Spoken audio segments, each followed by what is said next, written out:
Hey, Jeff. Hey, Chris, how's it going? Good. As I mentioned to you before, I just started this series that's called "Wake Up Call with Chris," morning wake up call, and this meme popped up yesterday, and it tied in pretty well with what we're going to talk about today. So, photo creds to or meme creds to Kelsey Marshall and IG at 1041 Designs. Essential workers trying to process the 35th policy change in the last 3 weeks. I think we would probably look the same, Chris, if we had hair. If we had hair, exactly, yeah. So just hot off the presses today, as we'd already talked about getting started on this, our regulator sent us down some new guidelines to follow for people who want to sell their houses and how we're going to go about working through that process. So just wanted to introduce you. So, Jeff, your company's Cottage to Castle Home Inspections. You own a couple of other businesses besides that, but why don't you tell everyone a little bit about Cottage to Castle? Sure, thanks, Chris. I really appreciate. First of all, thanks for having me on. I really appreciate this. We're seeing each other fairly often, but all through the computer, and I think it's a great thing. I'm looking forward to doing more of these with you too. So yeah, thanks. I'm the owner of Cottage to Castle Home Inspections here in Moncton. We're coming up on our sixth year in business. And prior to that, I was a realtor in Moncton as well, so kind of have a similar background that way. Our inspection business is we've grown that over the last 6 years, so we now have 4 inspectors in the field that are out inspecting, and they all have a past history as a licensed tradesperson, and we help buyers and sellers do home inspections. And of course, with the whole COVID situation, we've been in operation, although at a slower pace than normal, and we've had to kind of adapt and go through some policy changes like Chris Farley did here. Yeah, exactly. Some of the one of the biggest questions that I've been faced with, and part of the reason why I where this idea came from, is that I've been faced with the question, what are you guys doing? How do people buy and sell houses in a pandemic? And the short answer is that it's really restricted, and that there are only a certain number of people. And I'm gonna bring some things up on the screen, and I'm gonna just kind of scroll through them because I know you're familiar with the documents. I'm familiar with the documents, but I'll scroll through them and touch on a couple of things, and then people can watch the video back, and they can read through, and they can see for themselves what exactly is going on. So part of the reason why I'm starting this series off with you and I have known each other for a few years now. We met. We found out after the fact that we both went to that we both are UNB grads, and that we both lived in Jones House. So we lived. Shout out to the boys at Jones House. We lived there at different times. I was there in 89, 90, and 90, 91, and then moved off campus, and then apparently you moved in. So I still have my I moved in, jersey. you moved out, I think. Yeah. Yeah, I still have my jersey too, but it's tucked away, and I can't believe I still fit into the same shirt. I'm about I'm about the same weight, but the weight's moved around a little bit. So, I hear you. but yeah. So I saw a quote yesterday as well, and it said the best way to predict your future is to create it. And you and I have kind of connected over the years, because as you've built your business, and as I've been growing my business, we have a similar mindset. We like to solve problems, our own and other people's, and when a challenge faces us, we like to try and figure out. We like to get to the root of what we need to do to move forward. So this has definitely been a pretty big challenge for all of us. So our provincial regulator sent out this document to us to essentially outline, to literally outline what are essential and non-essential transactions. Are you hearing me okay? I'm getting a little feedback in my ear, but it's Yeah, all good. it's good. Yeah, so you've seen this, and like I said, I'm just going to scroll through slowly so that if folks want to read through this on their own, they can see it. This came out on April the 14th, and it broke down the situations people may find themselves in. So when this happened, we had people who had their house sold and they still hadn't found a house yet. And we had people who had accepted offers on their house, but they weren't firm yet. They were working on their due diligence, and that's where you came in. And other folks came in as well. So inspectors, appraisers, different contractors that would typically go in during the due diligence period. And then we have people obviously that have their homes actively listed for sale, but they didn't have an accepted offer yet. And then we have buyers that are in certain situations where they need to find houses. For example, maybe they're relocating from somewhere else, or something's happened in their lives that's deemed somewhat essential as well. So again, I'll scroll through this, and they identified 5 different areas, and those are what I was just alluding to. So homes with pending sales and homes that have offers but not firm, those were considered essential, and that's what we've spent the last few weeks working on. So I'm going to pass it over to you just a little bit. So when you had to start sending your workers, your inspectors out into those homes, what were some things that you guys started to do? Because we didn't get a lot of guidance right out of the gate. Yeah, that's a good point. I remember it seems like it was about a year ago, but I guess it was about a month ago. It's the longest month ever. When this stuff started changing, you're right. Like we didn't have our government wasn't telling us exactly what to do, or there was no one really to tell us what to do. And I'm not blaming them because they didn't really know either yet. They were trying to figure out the other stuff, right? So Yeah, that was the answer that I'm giving mostly is how do you sell houses in this? We don't know. we're figuring it out. we're figuring it out, exactly. Yeah, and how do you inspect houses? Well, we started looking at all the potential harm that we're doing by going in, and how do we minimize all of that potential harm, right? And what can we do differently to protect everyone as best we can with the information we had at the time. So of course our policies have changed, like yours have changed, almost daily, pretty much weekly, but almost daily. So what we did at the beginning, actually, it was even before the Premier announced our state of emergency. So on March 16th, I believe, is when I made a big first change. And what we did at that point is we decided that we would do no more face-to-face meetings. That was our first thing is, and we love the meetings. It was hard for me to do. All of our guys love meeting with the customers, and that time we get to spend with them is really important. And we feel that we give a lot of value in that meeting time. So it was at first to stop that meeting, but then figure out how are we able to continue that same level of service in a different way. So we're Zoom Pro members like you are now, right? Right. We've got new expenses that came up in the time of COVID.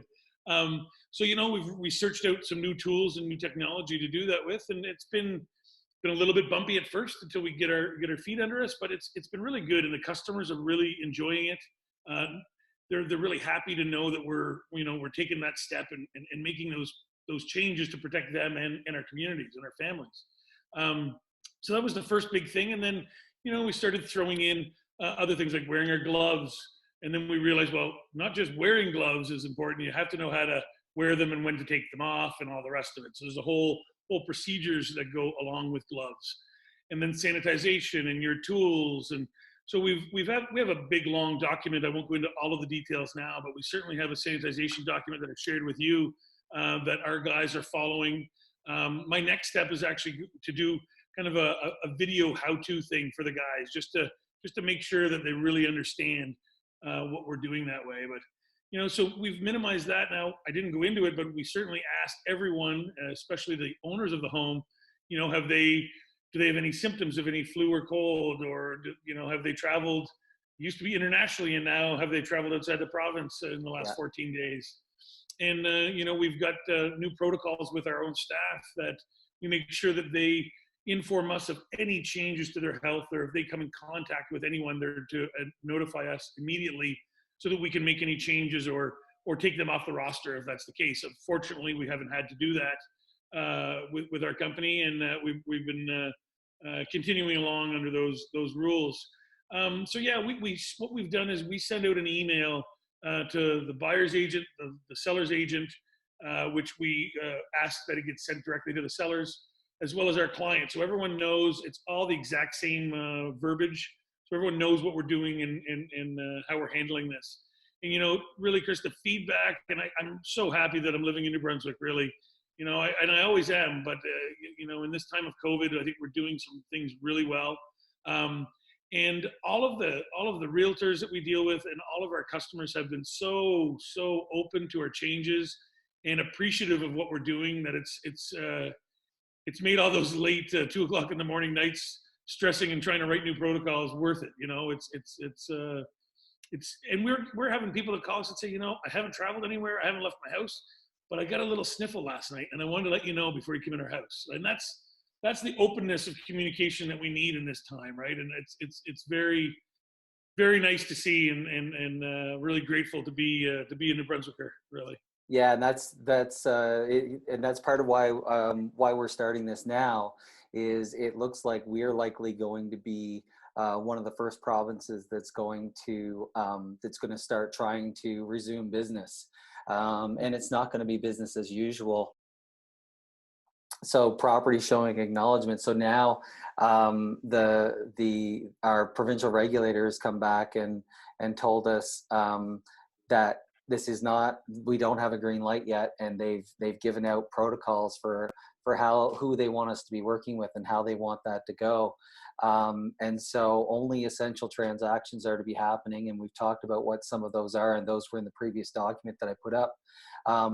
But something that's changed a lot from the way folks are used to doing a real estate transaction is they are asking us to do everything virtually, to the point where a buyer decides that they're interested in a house enough that they would actually make an offer without seeing it, and putting in a condition that they would get to see it. And so we're negotiating terms and coming to common ground between the buyer and the seller, and then we would be allowed to, again, under similar conditions like what you guys are doing.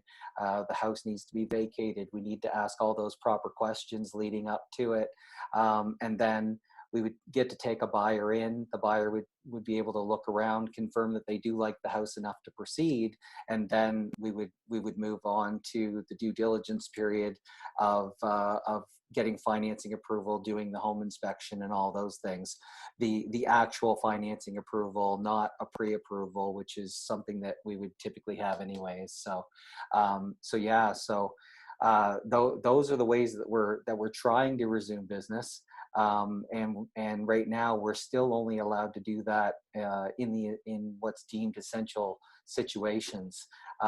So it looks like they may open things up for us a bit sooner, but in terms of dealing with everything like having the proper protective equipment for ourselves and for the folks that we're working with, part of our time, and I know yours has been too, has been dedicated to trying to find masks and gloves and of trying to find all the things that would be sufficient enough, but not touching or tapping into the PPEs that the frontline healthcare workers need, right? So maybe just give me a little bit of a description of sort of how you went through that process.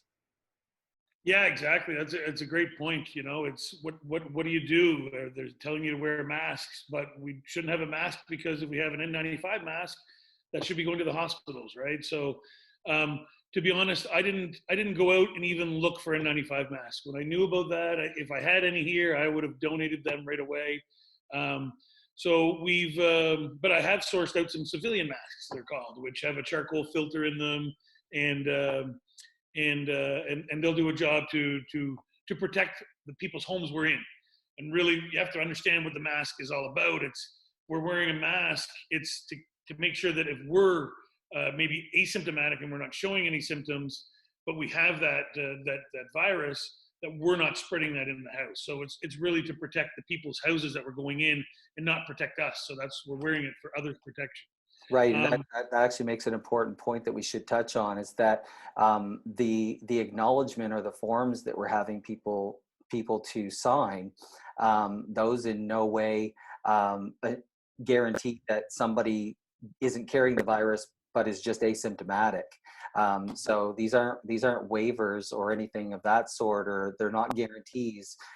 There are risks, and we've had this conversation as well. In order for business to resume, there are still going to be risks that we're going to have that we're going to have to take. And the overall idea is to come up with the best plan to minimize risk, and then slowly start to resume business in a new way, and then modify and adapt as we go. Right. Yeah, exactly. We're in that period of time they're calling the dance, right? And that the dance is figuring out how we're going to operate. I think for us in our industry, Chris, because we've had these essential sales that have been happening over the last month, we've been fortunate as an industry that we've had to think quick on our feet, which we always do. But it's enabled us to come up with these policies and procedures so that we can still operate in a safe manner, as safe as possible, and improve that as we go. So I believe that once they do open the floodgates or whatever you want to call it, and make it so real estate can go back to not just essential purchases or transactions, we'll be ready for that because we've been kind of practicing over the last month at a slower pace, as you said. I'm not afraid to tell you we're probably running about 20%, 22% capacity of what we normally do this time of year. Oh So yeah, it's this certainly is slowed down a lot, but there's still some there. So we're still helping those people out, and the people shelter is certainly essential, as we know. So we're making sure that we're helping those people out and getting them in the houses. Yeah, Um, and part of why, and again, just I wanted to say thank you for doing this, because part of the reason why I engaged you to start with this, is because I know I know the way in which you conduct your business. I know that you would rather lose a client than to do something wrong or inappropriate, or to put people at risk. So thanks for engaging with me on that. Thanks for sharing. We're going to be doing this more. We'll be doing this. I know you're going to be doing this with realtors. Realtors are going to be doing this with various people in order to help get everybody up to speed on what this new reality is going to look like. But yeah, we're there's a lot of pent up demand out there, and that's going to be part of things that we'll be talking about in the near future. Is what can we expect from this market, because there's a lot of people that really just want to get out there and get moving. So. Yeah, for sure. Chris, the way that your association is handling this with the documents, I think they're doing a great job putting out some information for you guys. And I'm sure it'd be nice to have it a little earlier, but they're trying to figure it out. So that's awesome.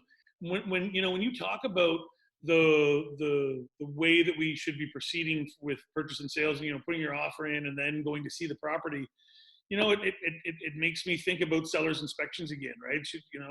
Is that not an angle to go at that can really help the transaction as well? If there was an inspection done up front, it might help that due diligence period. Yeah, absolutely. We're going to be talking. You and I have had some of these conversations before, because basically the book can be rewritten here. Everyone needs to kind of be open to a new way of doing things.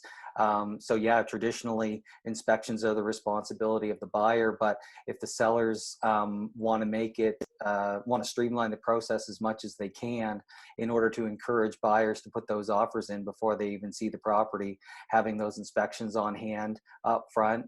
The properties that we seem to be getting a lot of action on right now, personally speaking anyways, are any of the ones that I have that are vacant. There hasn't been anybody living in them. They're available for immediate occupancy or close to immediate occupancy, and that doesn't guarantee that those are really any safer, but again, it's minimized risk, right? So we're seeing some attention to that. So that we visit vacant properties for people who have secondary properties, or I've had clients who've been building a house, and sometimes they want to sell their house so that they have the resources from their sale in order to build, and then they live in their RV, or they build their garage and then they move their RV into it. All of these things that we've kind of applied in different ways, we don't know exactly how far people are going to have to go. It's going to depend, obviously.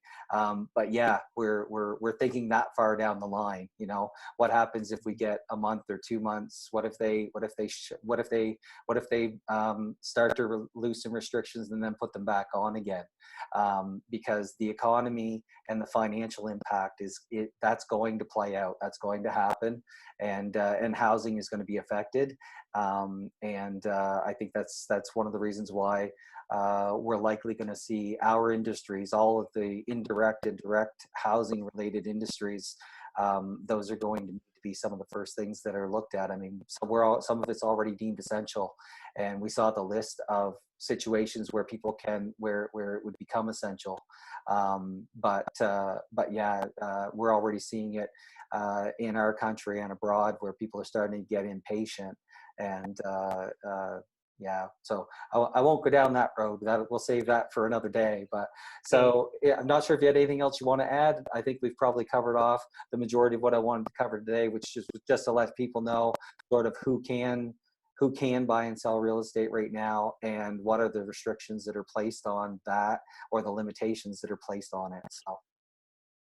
Yeah, I mean, I want to thank you again for inviting me on. I certainly appreciate it. I appreciate working with you and your professionalism and the way you handle the things as well on your end. It's a pleasure when we're dealing with your customers, because we know they're coming from good hands, and we're looking forward to the other side of this, and working through all these things together, right? Like, that's why you and I talk fairly often. Just, let's make sure that if I'm on a page, maybe I can help you get on that page, or vice versa, right? So exactly, that boils down to the root of how we do our business. It's all about information gathering so that people can make educated decisions.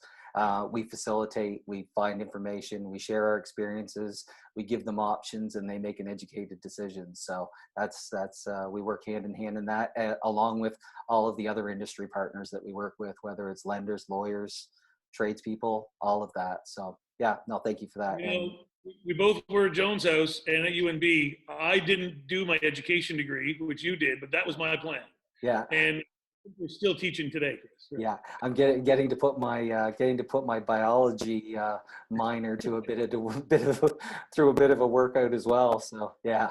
Yeah, I hear you. Yeah, my science degree has been used a lot more lately than it ever did. Yeah. All right, sir. Well, thank you very much again. Thank you, Chris. Appreciate it, man. Okay, man. Take care. Bye.